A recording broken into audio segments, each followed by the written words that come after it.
in our case, it was just, trying to elevate, I think, the packaging, right? So, and to stand out on the shelf for the consumer.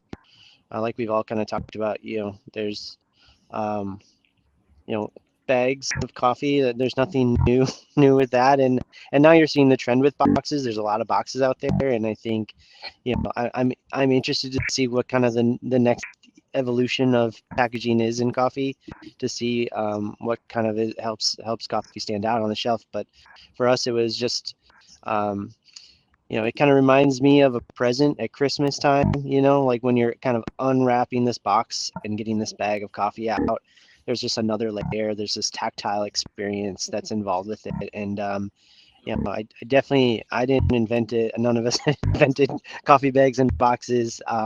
For me, I think Stumptown was like the one that I remember having, or like the card was, from Stumptown. They had like the slit card in a bag, I think, and then boxes. Like I remember Onyx had the box, their first iteration of a box, and so, nothing any of us are doing is new.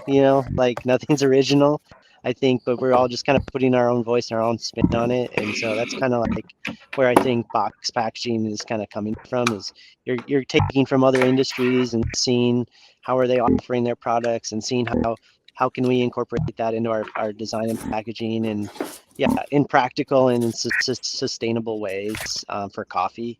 And so I look a lot into the beer world or the wine world and see, like, yeah, like we were talking about, what information are they putting on their packaging, and how are their consumer behaviors interact, like how do I interact with those products, and try to envelope everything into that. And so